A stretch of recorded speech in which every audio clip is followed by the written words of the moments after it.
लेकिन एक चीज़ थी जिसने मुझे बचपन से मोटिवेट किया, वो थी मेरी मदर की एक सवाल कि तुम्हें बड़े होकर क्या बनना है। तो वो जो सवाल था उसने मुझे कॉन्स्टेंटली मोटिवेट किया और ये सोचने पे मजबूर किया कि मुझे आखिर बनना क्या है। स्ट्रगल्स मुझे लगता है लाइफ का हिस्सा है और ऐसा कोई व्यक्ति नहीं है जो स्ट्रगल नहीं करता। तो मैंने भी अपने हिस्से की स्ट्रगल्स किए, वो चाहे फाइनेंशियल लेवल पे हो, फिजिकल लेवल पे हो, इमोशनल लेवल पे हो। तो जैसे कि जब मैंने पहली बार असफलता हासिल करी प्रीलिम्स में, तो कहीं ना कहीं उसने मुझे मैच्योर किया, उसने मुझे इनसाइट दी कि मैं कैसे मेहनत करके चैलेंजेस को ओवर करके उनके मेंस को क्लियर करना सीख जाऊं। और जब मैं मेंस में असफल हुई तो मुझे उन चैलेंजेस से पता चला कि मैं कैसे इंटरव्यू तक पहुंचूं। रुकावटें तो जीवन में बहुत आएंगी, डर भी लगेगा, निराशा भी होगी, पर यही जीवन का रास्ता है।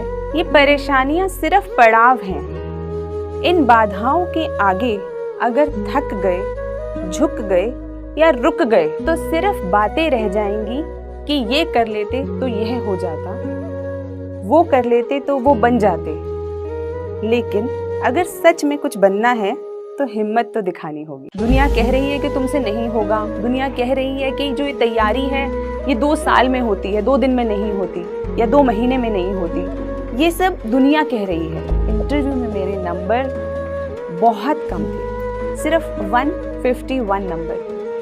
और उस चीज़ को मुझे थोड़ा सा शॉक लगा। रुकावटें चाहे कितनी भी हों और आपके अंदर कितनी भी कमियां हों, लेकिन अगर आप उन्हें इम्प्रूव करना चाहते हैं, आप आगे बढ़ना चाहते हैं, तो आप वो कर सकते हैं। अगर आप खुद से ईमानदार हैं और आपको पता है कि आप क्या कर रहे हैं, तो आप अपने रास्ते पे चलते रहिए। मेहनत से ना डरें, स्ट्रगल से ना डरें, और हर तरीके से जो सपने होते हैं, सपने वही होते हैं ना जो हमें सोने नहीं देते, ऐसा श्री कलाम साहब ने कहा है।